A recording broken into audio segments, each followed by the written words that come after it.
तो आप सभी का आपके अपने YouTube चैनल में प्रेम पूर्वक नमस्कार। दोस्तों, आज के इस वीडियो के अंदर हम डिस्कस करेंगे how to get 90 marks in board exams. बहुत इंपॉर्टेंट टॉपिक है दोस्तों, आपके स्क्रीन पे दिख भी रहा होगा। बोर्ड एग्जाम में 90 प्लस मार्क्स कैसे लाएं। दोस्तों, इस वीडियो में लास्ट में मैं एक ट्रिक बताऊंगा, लेकिन फिलहाल आप सारे पॉइंट्स, मैं इन पॉइंट्स को लिखूंगा नहीं, सिर्फ बोलूंगा। इन पॉइंट को नोट करिए। दोस्तों, एक बात आपको बता देता हूँ कि बोर्ड एग्जाम में अच्छे मार्क्स लाना इतना भी मुश्किल नहीं है जितना हम समझ लेते हैं। बट बस तैयारी से लेकर एग्ज़ाम हॉल तक आपको कुछ बातों का ध्यान रखना है। और ख़ास तौर से क्लास 10th के जो भी छात्र हैं, वो जो पहली बार बोर्ड एग्ज़ाम देने जा रहे हैं, उन्हें डर लगना एक नॉर्मल सी बात है।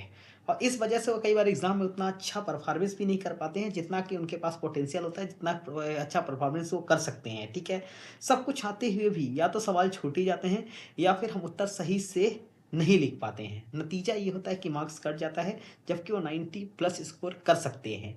ठीक है, तो दोस्तों मैं आपको बताता हूँ कि नॉलेज के बावजूद भी बोर्ड एग्जाम में मार्क्स ना कटें, नॉलेज के बावजूद बोर्ड एग्जाम में मार्क्स ना कटें, और आप हर विषय में ज़्यादा से ज़्यादा अंक हासिल कर सके। इसके लिए आपको बोर्ड टाइम में क्या क्या करना चाहिए बता रहे हैं दोस्तों हम आपको ये बात। ठीक है, सबसे पहला पॉइंट आप नोट कर सकते हैं कि आप टाइम टेबल।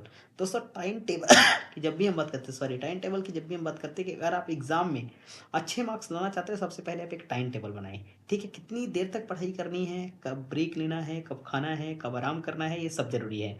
नींद पूरी करनी भी जरूरी है, ताकि आप अगले पूरे दिन फ्रेश रहें और जो पढ़े वो सब दिमाग में आपके जा सके। ठीक है, नेक्स्ट पॉइंट, क्लियर कॉन्सेप्ट है। किसी भी टॉपिक को रटने के बजाय उसे समझने की कोशिश करनी चाहिए। जब हम कॉन्सेप्ट को अच्छी तरह समझते हैं तो उससे संबंधित किसी भी तरह का सवाल हमसे क्यों ना पूछ लिया जाए, हम उसका उत्तर सही तरीके से लिख पाते हैं। इसलिए हमेशा क्लियर कॉन्सेप्ट क्लियर करके पढ़ें, रट्टाफिकेशन नहीं करें। किस सब्जेक्ट को कितना टाइम। दोस्तों, तीसरा पॉइंट है किस सब्जेक्ट को कितना टाइम देना है। हर सब्जेक्ट को उसके वेटेज और टफनेस लेवल के अनुसार आपको टाइम देना है। जो ज़्यादा मुश्किल लगता है उसे ज़्यादा समय दें, और बोर्ड की डेट शीट टाइम टेबल के हिसाब से आप तय कर लें कि किस सब्जेक्ट के टॉपिक को पहले पढ़ना है और किस सब्जेक्ट को बाद में पढ़ना है। ठीक है, चौथा, नोट्स डेफिनेटली बनाएं। कुछ नया पढ़ रहे हो या रिवीजन कर रहे हो, इसके लिए नोट्स बहुत ज़रूरी है। इससे ना सिर्फ आपको लास्ट मिनट के लिए ज़रूरी पॉइंट्स मिल जाते हैं, बल्कि सीखने की अच्छी प्रैक्टिस भी होती है। साथ ही साथ टॉपिक बेहतर समझ में आता है और ज़्यादा समय तक याद भी रहता है। नेक्स्ट पॉइंट दोस्तों, सबसे महत्वपूर्ण पॉइंट है रिवीजन। आपने जो कुछ भी पढ़ा उसको समय समय पर रिवाइज करते रहें। रिवीजन करने से हमारी मेमोरी अच्छी होती है और एग्जाम देते समय सवाल देखकर पढ़ी हुई चीज़ें रिकॉल करने में आसानी होती है। ठीक है, इसके अलावा पुराने क्वेश्चन पेपर, ठीक है, पहले के एग्जाम के क्वेश्चन पेपर, आपको प्रीवियस ईयर के क्वेश्चन पेपर सॉल्व करना सबसे महत्वपूर्ण हिस्सों में से एक है। ठीक है, पेपर को सॉल्व करने से हमें एग्जाम पैटर्न, सवाल और मार्क्स के वेटेज के बारे में हमें जानकारी मिल जाती है। ठीक है, जिससे हम अपने बोर्ड एग्जाम के प्रिपरेशन के स्ट्रेटजी को बेहतर कर सकते हैं। ठीक है, इसके अलावा दोस्तों, सेवंथ पॉइंट बहुत इंपॉर्टेंट है, मॉक टेस्ट प्रैक्टिस। बीच बीच में दोस्तों आपको घर पर खुद ही परीक्षा दे, जैसे कि इस तरह से परीक्षा आपको दे 8:30 से 11:30 तक, जैसे आप बोर्ड एग्जाम में बैठे हो। ठीक है, जैसे एक विषय का पिछले साल का क्वेश्चन पेपर लें। ठीक है, जैसे बोर्ड एग्जाम में 15 मिनट्स पढ़ने के लिए और 3 घंटे आंसर लिखने के मिलते हैं, वैसे ही घर पर बिना किसी डिस्टर्बेंस के आप टेस्ट की प्रैक्टिस करें। एग्जाम का समय भी वही चुने, मैंने आपको बताया ना, एग्जाम का समय भी वही 8:30 से 11:30 रखें।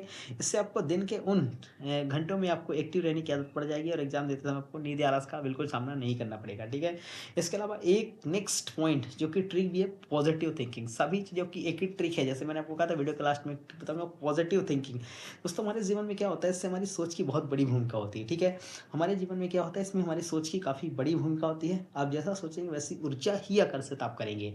ठीक है, इसलिए कहते हैं कि हमेशा आप पॉजिटिव सोचिए, अच्छा सोचिए। इससे ना सिर्फ आपको अपनी तैयारी के फोकस करने में मदद मिलती है, बल्कि कॉन्फिडेंस भी आपका बढ़ता है। ठीक है, बल्कि साथ ही साथ आपका क्या होता है, कॉन्फिडेंस भी इंक्रीज होता है। ये बहुत इंपॉर्टेंट चीज़ है दोस्तों कि इतनी बातों का आप ध्यान रखें। इतनी बातें दोस्तों आपके मार्क्स को, आपको काफ़ी मार्क्स दे सकती है, आपको मार्क्स दिलाने में मदद कर सकती हैं। और दोस्तों, ये हर एक पॉइंट को आप ठीक ढंग से, प्रॉपर ढंग से नोट कर लीजिए, ढंग से सुन लीजिए। ठीक है, और फिर लास्ट में मैं कुछ लाइनों के साथ खत्म करूंगा दोस्तों। ना रहे मन में अंधेरे उम्मीदों का दीप जलाए रखना। ना रहे मन में अंधेरे उम्मीदों का दीप जलाए रखना। आएगी जिंदगी में खुशहाली, दिल में ये विश्वास बनाए रखना।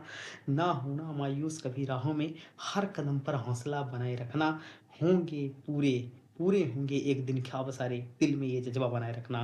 दिल में ये जज्बा बनाए रखना। Thank you so much. Video को लाइक करिए, फटाफट से लाइक कर दीजिए, चैनल को सब्सक्राइब कर दीजिए, और इस वीडियो को करिए मैक्सिमम लोगों तक शेयर।